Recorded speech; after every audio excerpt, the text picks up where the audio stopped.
एक के बाद एक कई घोटालों का आरोप बीजेपी आप पर लगा रही है। आज नया मामला मोहल्ला क्लिनिक से जुड़ा हुआ सामने आया है, जिसमें फर्जी मरीजों को आपने टेस्ट करा दिए और उसके नाम पर पैसा ले लिया सरकार से। यह आरोप आप पर बीजेपी की तरफ से लगाया गया और बाकायदा सीबीआई जांच की बात कही जा रही है इसमें भी।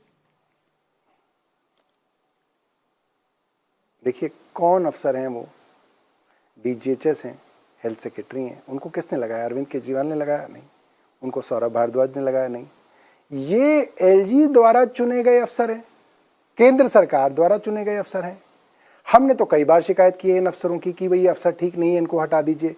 लिखित में शिकायत की है मैंने, सुप्रीम कोर्ट तक में हमने कहा है कि इन अफसरों को हटा दिया जाए। आप अपने चहेते अफसरों को लगाएं और उनकी नाक के नीचे भ्रष्टाचार हो, फिर आरोप भी आप हम पे लगाएं। ये तो पहला इस तरीके की जांच है जो आप खुद अपने खिलाफ करा रहे हैं, हमारे खिलाफ कोई ना करा रहे हैं।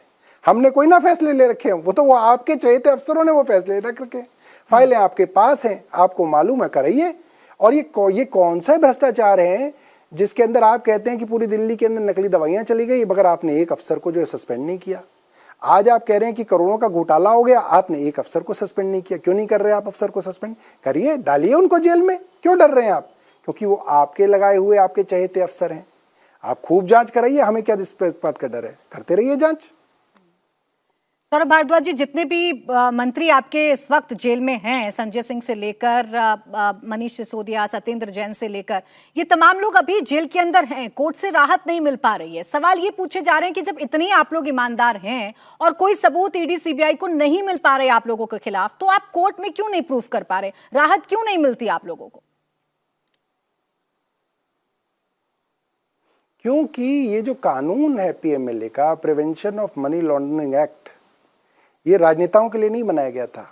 ये बनाया गया था organised criminal activities, organised drug cartels, organised terrorist activities, इस तरीके के लोगों के लिए ये पीएमएलए का कानून बनाया गया था कि अगर कोई आदमी पूरे शहर को बम से उड़ाना चाहता है, उसके खिलाफ ये आरोप लगे, तो आप उसको पहले जेल में बंद कीजिए और तब तक जेल में रखिए जब तक वो निर्दोष साबित ना हो जाए। ये उल्टा था कानून।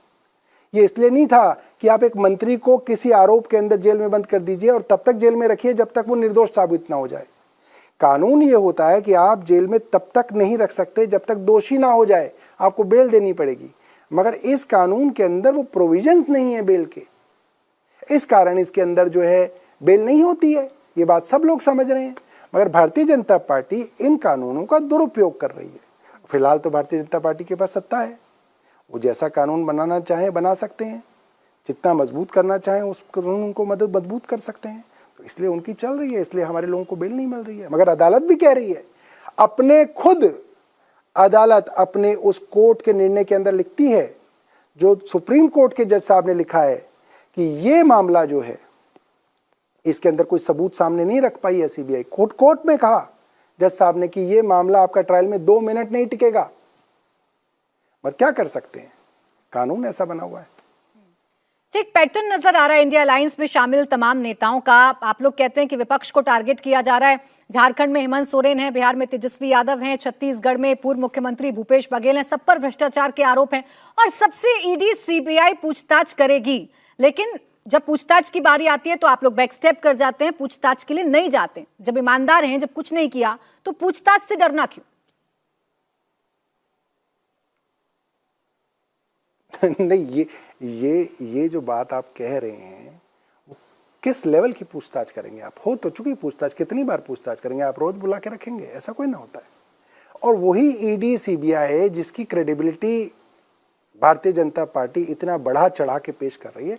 मैं उसी ईडी सीबीआई से पूछना चाहता हूं कि जो ये बड़े बड़े नेताओं के मैंने नाम बताए, हेमंत बिस्व शर्मा, मुकुल रॉय, शुवेंदु अधिकारी, छगन भुजबल, अजीत पवार, पेमा खांडू, नारायण राणे, भाई इनके केसों का क्या हुआ? आप भी तो मुझे बताइए। इनको क्यों नहीं बुलाया जा रहा? ये कब जेल जाएंगे? इनसे कब पूछताछ की जाएगी? इनके केस कैसे खत्म हो गए? मतलब किस कानून में इनके केस खत्म हो गए? भाई इनकी तो बड़ी बड़ी इन्वेस्टिगेशन चल रही थी। आप मुझसे पूछ रहे हैं कि साहब ईडी सीबीआई इनको बुला रही है, आप जा नहीं रहे। क्या क्या बची है क्रेडिबिलिटी आज इन ईडी सीबीआई की?